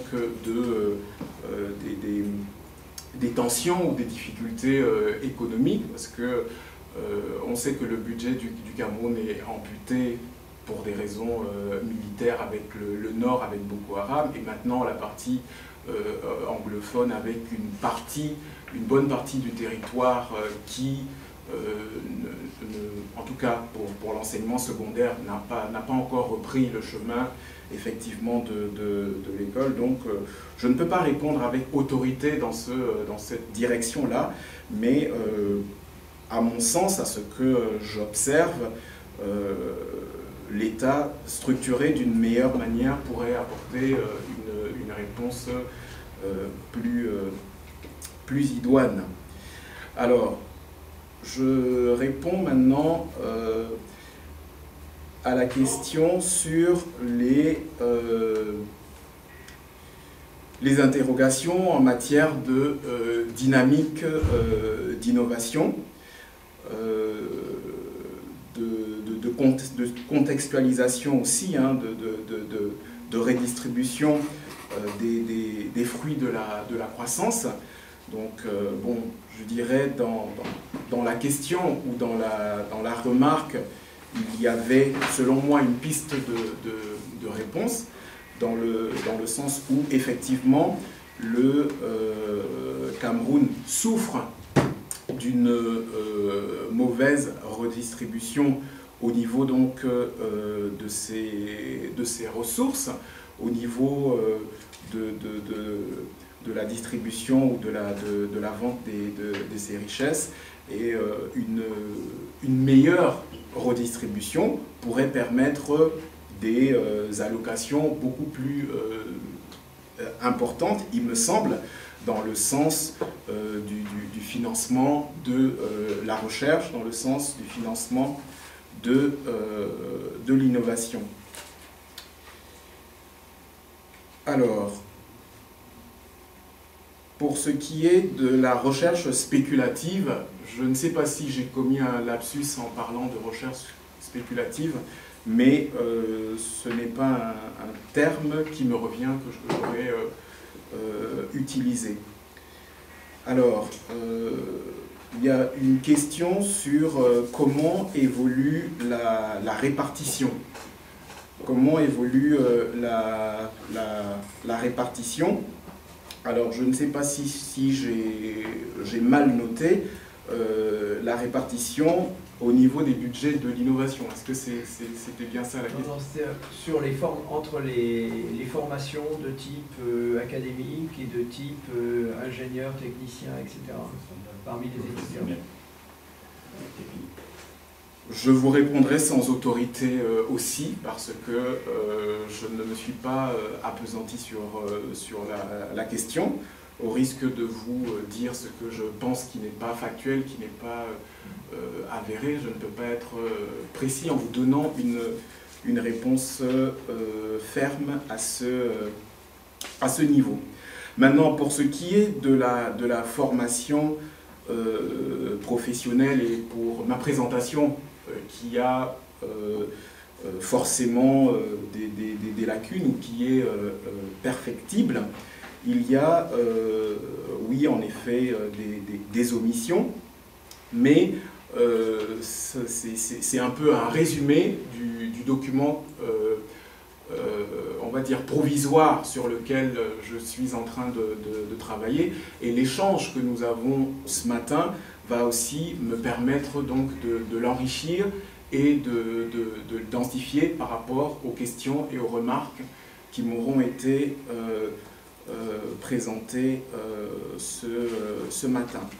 Alors, par rapport au secteur informel, personnellement, j'ai une difficulté là-dessus parce que si ici en Europe ou en France on fait bien la différence entre ce qui est formel et informel, c'est-à-dire enregistré pour la partie formelle sur un plan fiscal, sur un plan administratif et entrant dans des statistiques. Pour la partie informelle au Cameroun, ou en tout cas dans des pays de ce type-là, je ne sais pas si c'est vraiment le terme qui convient, dans le sens où ça représente quand même une grande partie de l'économie de ces pays qui ne sont pas forcément intégrés peut-être de manière officielle dans les statistiques, mais c'est un point sur lequel je travaille aussi et qui demande pour ma part des éclaircissements par rapport à cette conceptualisation. Oui, bon, pour ce qui est de l'Organisation africaine pour la propriété intellectuelle, ça, dans mes travaux, dans mon article, j'en parle, mais je ne l'ai pas précisé dans la présentation que je vous ai faite. Alors, pour ce qui est du système national d'innovation et de l'émergence, alors c'est un peu une image que j'ai sur laquelle je me suis appuyé, parce que quand moi j'ai entendu pour la première fois émergence à l'horizon 2035 pour le Cameroun, je me suis dit, ceux qui gouvernent actuellement, quand ils font des projections sur 2035, est-ce que c'est des projections qui sont structurées? Est-ce que c'est des projections qui sont effectivement pensées? Ou bien on est dans du slogan, où on est dans un effet de mode qui se contamine? C'est un peu l'élément que j'ai voulu mettre en lumière. Donc, il n'y a pas, en réponse, de lien effectif entre le système national d'innovation et le concept même d'émergence que moi j'ai eu du mal à définir, et au niveau de ma recherche documentaire, parce que le gros du travail que j'ai fait dans cet article est quand même documentaire, c'est-à-dire que je m'appuie sur des travaux qui sont pertinents ou qui sont avéré quand je précise que c'est exploratoire. L'innovation est un axe dans mes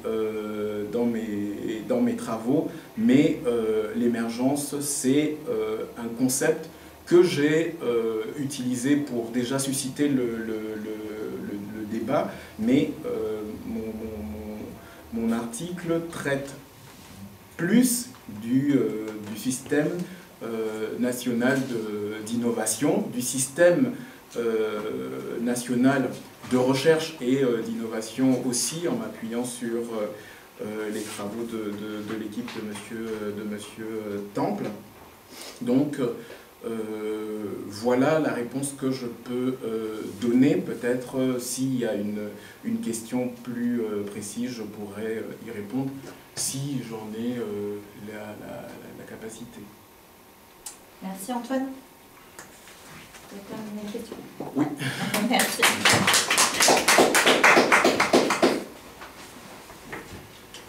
Merci bien. Donc on va passer à ma présentation avec Sophie Boutillier, donc modératrice.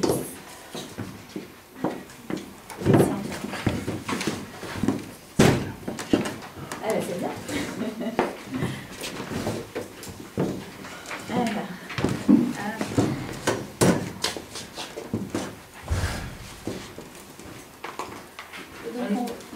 À la présentation de Vanessa Casadella, donc, qui a pour titre les vecteurs d'internalisation des connaissances dans le secteur de l'arachide au Sénégal. Donc là, avec on va dire une étude de cas plus précise par rapport aux travaux plutôt macroéconomiques que nous avons vus jusqu'à présent. Donc voilà, Vanessa, tu as la parole. Merci. Bonjour à tous, donc Vanessa Casadella, je travaille sur le Sénégal donc depuis 2005 très exactement.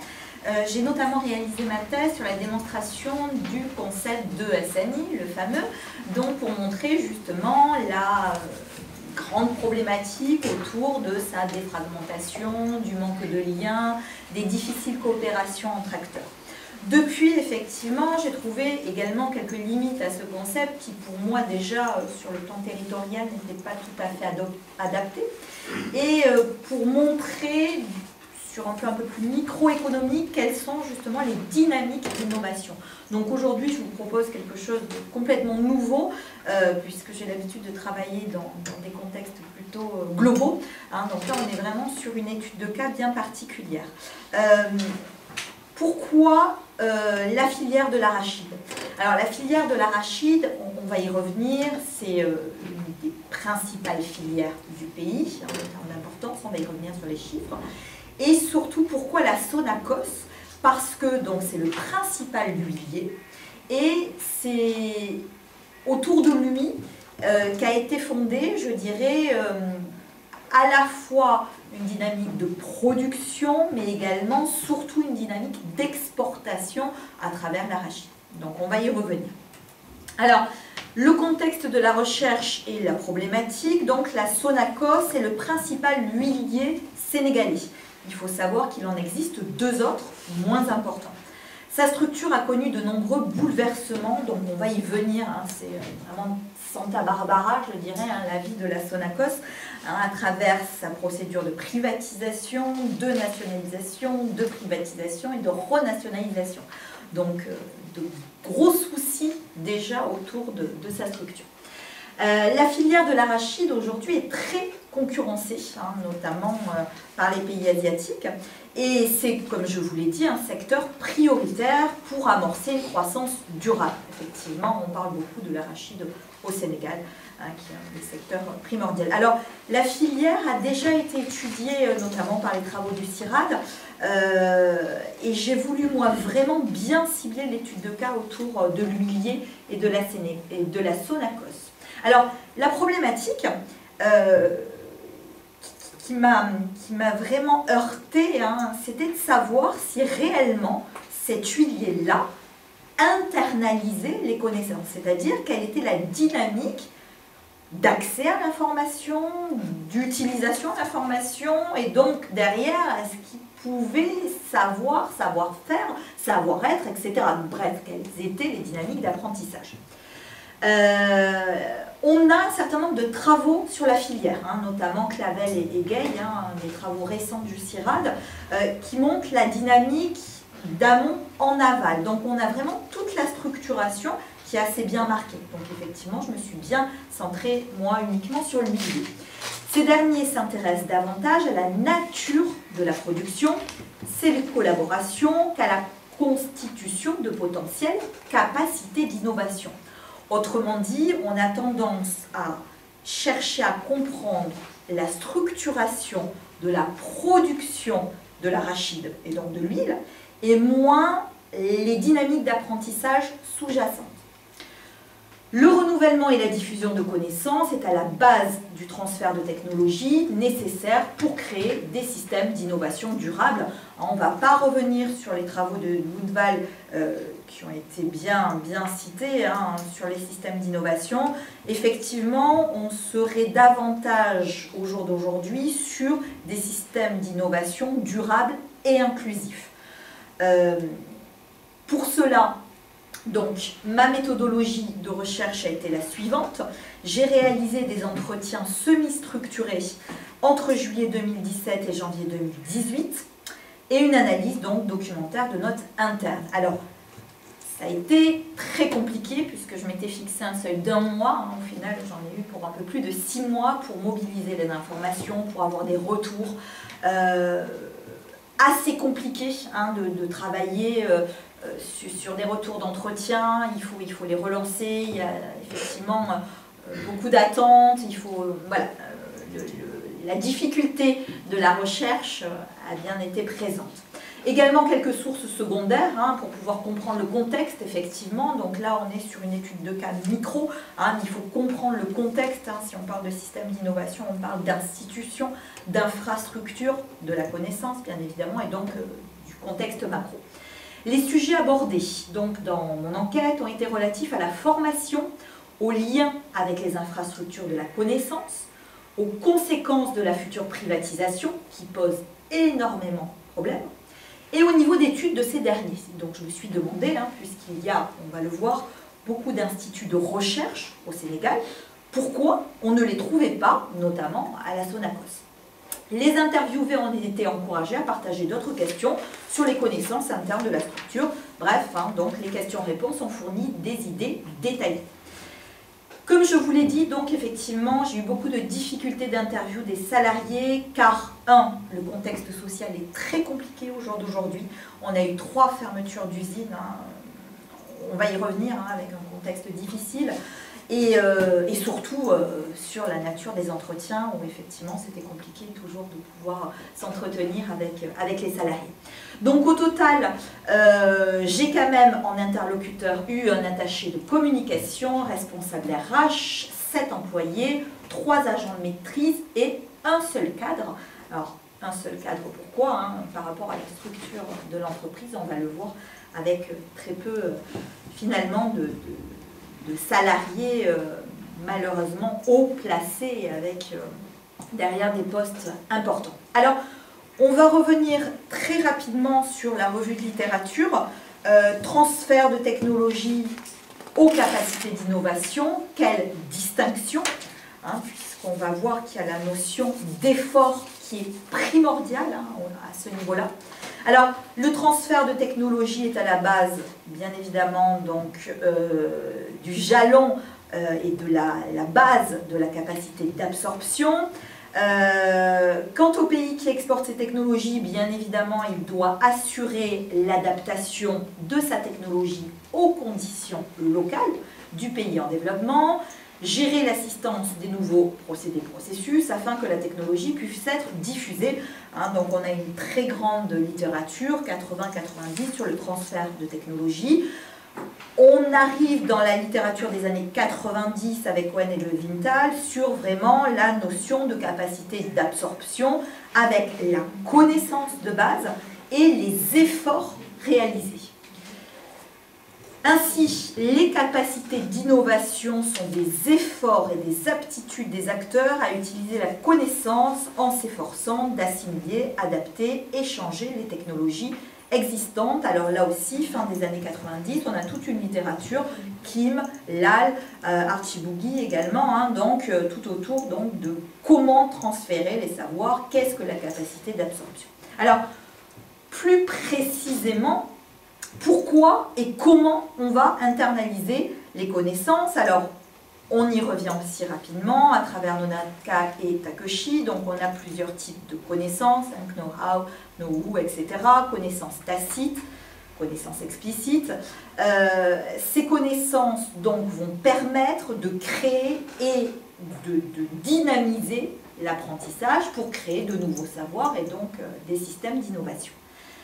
La capacité donc organisationnelle à créer de la connaissance est l'élément clé aujourd'hui de la compétitivité des firmes. Donc là, il n'y a pas besoin de rappeler tout ça.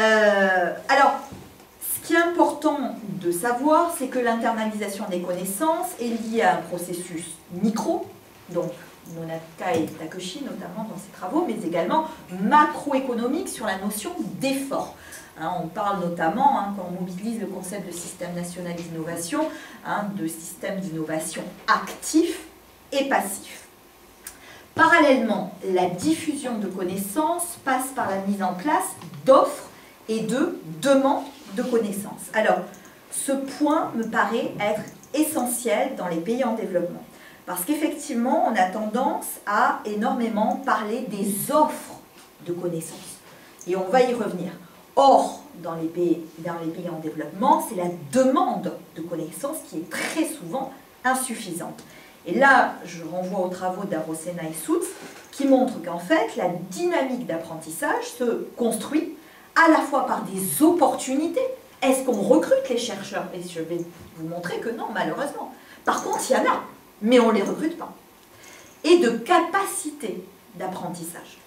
Ces capacités d'apprentissage, c'est quoi? C'est la connaissance existante, requise, l'expérience, l'organisation des processus de recherche dans les pratiques routinières. Hein. Donc là, on a également un tas de travaux sur ça. Ces capacités sont basées sur une demande en constante évolution, bien évidemment, puisqu'on est dans un contexte de mutation constante. Ces capacités se développent très rapidement au sein, justement, de contextes d'opportunités d'apprentissage, c'est-à-dire l'accès aux universités, aux centres de recherche, aux institutions de recherche, également les systèmes éducatifs ou bien les projets de recherche nationaux. Ainsi, donc, on voit dans ce petit graphique qui n'est pas très clair, d'un côté, donc ici, on a les connaissances, donc les connaissances de base, en haut à gauche. Donc, connaissances de base, c'est quoi? Ce sont les ressources humaines, le capital productif. On a ce qu'on a appelé, donc, dans la littérature des années 90, l'intensité des efforts micro, mais également macro, hein, notamment par les décideurs publics. Donc, d'un côté, c'est la capacité à savoir résoudre les problèmes au niveau de la firme, mais également, donc, des décisions prises, justement, par les pouvoirs publics. Le tout nous donne la réadaptation locale des connaissances, c'est-à-dire que grâce aux connaissances et aux efforts, on peut réadapter localement des connaissances et donc créer des capacités et des opportunités d'apprentissage. Le tout va donc former une dynamique nationale d'apprentissage, autrement dit, hein, ce qu'on a donc appelé les systèmes d'innovation sur des échelles donc sectorielles, filières, locales, nationales et maintenant multinationales, hein, puisque les systèmes d'innovation sont très largement ouverts, hein, ce qu'a montré M. Deville tout à l'heure. Alors, la dynamique d'apprentissage nationale est constituée par des opportunités et par des capacités. Et c'est ça qui m'a intéressée donc dans la recherche, dans ma recherche et dans mon étude de cas, c'est justement de pouvoir cibler ces capacités et ces opportunités. Alors, les capacités, quelques exemples, hein, l'écriture un peu petite. Donc, au niveau microéconomique, la connaissance, la formation, l'expérience, la R&D, la production. Au niveau mésoéconomique, c'est l'environnement, extrêmement important, bien sûr, hein, dans un contexte d'innovation systémique. Donc l'environnement socio-culturel, les sources nationales technologiques, les sources internationales. Et au niveau macroéconomique, c'est la politique industrielle, la politique technologique, commerciale ou sociale. Donc ça, c'est ce qu'on appelle, à travers notamment les travaux d'Arosena et Soutz, les capacités donc d'innovation à proprement parler. Les opportunités d'apprentissage, elles, représentent donc la demande. Et c'est bien ça le problème en Afrique. Au niveau microéconomique, c'est le personnel qualifié et son recrutement. Donc, on peut avoir de la R&D, mais cette R&D ne peut pas être insérée dans l'économie. La formation technique, la promotion des salariés, le développement des carrières, l'appel à projets. Au niveau mésoéconomique, les programmes éducatifs, programmes de recherche, et au niveau donc macroéconomique, les politiques éducatives, notamment centrées sur la fuite des cerveaux et la promotion des chercheurs. Voilà, donc dans cette dynamique nationale, on la scinde en deux, avec d'un côté les offres d'apprentissage et de l'autre la demande d'apprentissage. Alors, tout ça pour nous dire quoi? Bien évidemment, quand on parle de la notion d'effort, on va y revenir sur un plan macroéconomique, mais il y a un rôle essentiel au niveau des décideurs publics et donc des pouvoirs publics. Les politiques doivent donc être orientées vers 3 axes. D'abord, et ça a déjà été prouvé dans tous les travaux sur les SNI africains, depuis Muchi, tout le réseau GlobalX qu'on peut trouver, Yolaran, Muchi, Jefflat, etc., de prendre en compte l'incomplétude des systèmes d'innovation. Ça, je pense que c'est déjà un des principaux problèmes et solutions. Les interactions entre les organisations sont souvent fragiles et les capacités peu présentes, donc ça, ce n'est même plus un scoop au jour d'aujourd'hui, tellement que ça a été montré.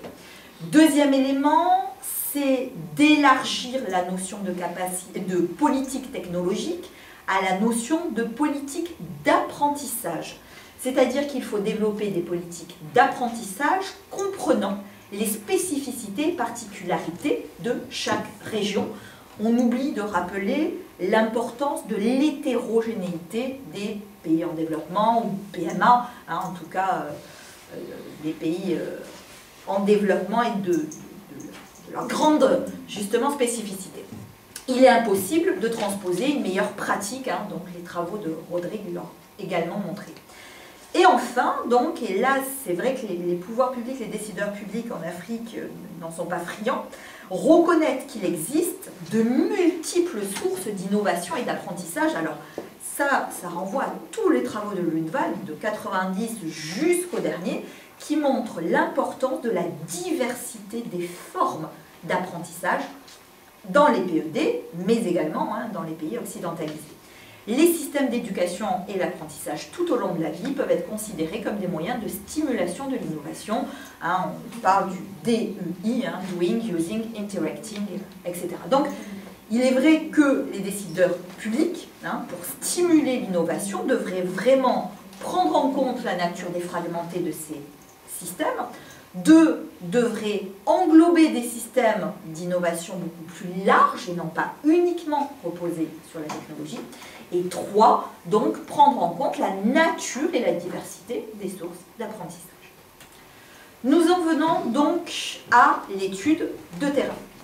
Alors, on a montré l'importance des capacités et des opportunités.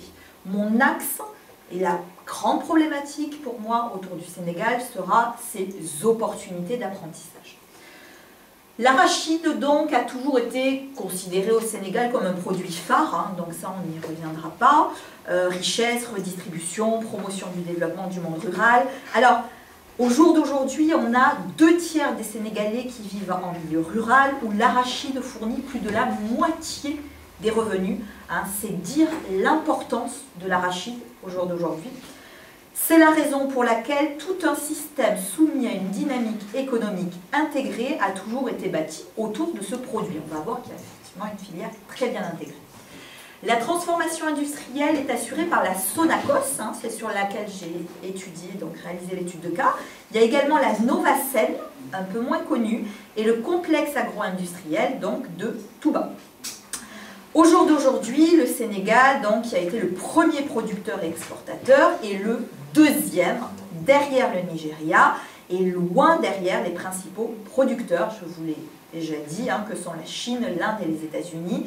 Alors, ça a été assez compliqué au niveau de la filière, hein, puisqu'effectivement, on a eu une perte de compétitivité, notamment due à un déficit de production lié à plusieurs facteurs hein, de nature organisationnelle, politique, qui ont plongé donc la filière dans des grosses difficultés. Donc effectivement, la filière a connu des hauts et des bas assez chaotiques. Alors, revenons sur l'industrie Sonacos de Dakar. Alors, tout d'abord, je me suis intéressée à celle de Dakar, mais il faut voir qu'à la base, donc, il y avait plusieurs usines Sonacos et que forcément, la Sonacos était extrêmement connue, hein, puisqu'à l'époque de ma thèse, donc en 2003, on avait 5 usines qui fournissaient un peu plus de 10 000 salariés à l'époque. Donc, d'abord, le Sieur Afrique, l'huilerie a été nommée Sonacos, donc Société nationale de commercialisation des oléagineux au Sénégal, lors de sa nationalisation en 1975. Donc, il y a d'abord eu effectivement une première nationalisation, hein, donc en 1975. Bien évidemment, on connaît la suite des épisodes avec donc, les politiques d'ajustement structurel des années 80, et donc, forcément, on a privatisé la Sonacos, qui est devenue Suneor. Alors, Suneor, effectivement, on a derrière le dialecte wolof, hein, donc contraction de Sunu et Or, et donc privatisé par un groupe, Advance, en 2005. La Suneor a constitué l'un des premiers employeurs du pays avec des effectifs importants, plus de 7000 salariés, on arrivait quasiment à 10 000 dans les années 2000. Et effectivement, donc, on a, à partir des années 2000, plusieurs raisons plusieurs facteurs qui se sont enchaînés. D'abord, un grand facteur lié à la compétitivité, donc derrière une méthode de production, puis derrière un déficit de production avec la concurrence internationale, puis des méthodes de management qui ont été très critiquées, bref, un ensemble de facteurs assez complexes et qui ont donc basculé l'industrie derrière vers, encore une fois, une renationalisation. Donc, en 2016, en but à de sérieuses difficultés, gestion, approvisionnement, l'État a renationalisé cette entreprise et lui a redonné son nom initial, la Sonacos. On a malheureusement aujourd'hui moins de 1000 salariés avec un État actionnaire majoritaire. Voilà. Alors, ce qui est assez drôle ou plutôt inquiétant selon comment vous regardez un peu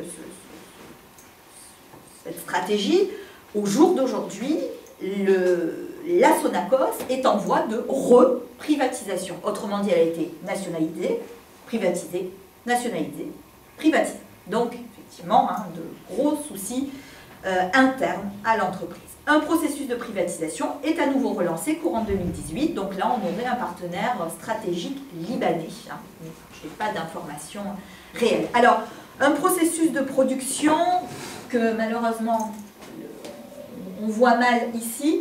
Hein, donc on a sur la production de l'huile, on a bien sûr plusieurs filières et plusieurs structures bien claires, avec notamment sur l'organisation, donc le nettoyage, le décortiquage, l'extraction, la détoxication, la pelletisation, l'expédition, le raffinage et l'expédition. Hein, donc on le voit mal, encore une fois, hein, c'est pas très clair, hein, mais on a effectivement un système qui est très bien structuré de production et qui va de la réception des graines jusqu'à l'expédition. Alors, une petite originalité, je ne vous l'ai pas dit, mais la totalité de l'huile produite par la Sonacos n'est pas du tout réalisée pour de la demande interne. Autrement dit, l'huile est totalement exportée, car les Sénégalais n'aiment pas donc l'huile produite par la Sonacos, donc elle est retransformée pour le marché interne. Donc c'est un huilier qui est uniquement basé sur de l'exportation. Alors, voyons ce qu'il en est sur les stocks de connaissances internes. Alors, tout d'abord, je m'étais basée sur des travaux forcément pas très récent, de 1986, qui montrait déjà le personnel de la Sonacos. Alors j'ai voulu réactualiser, avec toute la difficulté pour trouver les informations. Donc à l'époque, on trouvait 19 cadres et 5 expatriés. En 2018, on trouve 4 cadres, dont 4 expatriés. On a 41 agents de maîtrise en 86, 32 en 2018, 170 employés en 86, 106 en 2018. Des apprentis, on n'en a plus. On a 15 intérimaires à la place de 215 à l'époque.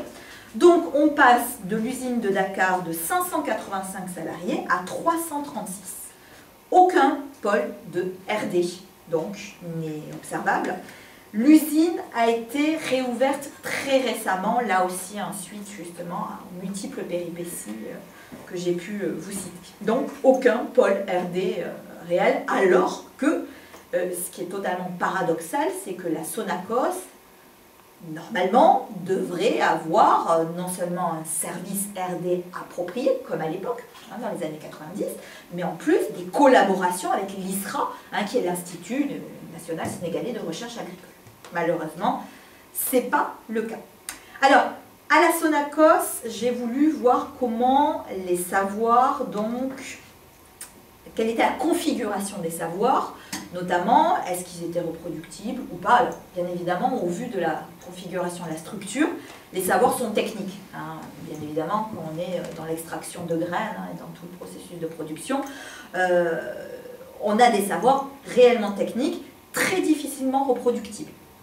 À la lumière donc de nos entretiens, se dégagent les arguments selon lesquels l'apprentissage se réalise sur le tas. Un scoop est informel,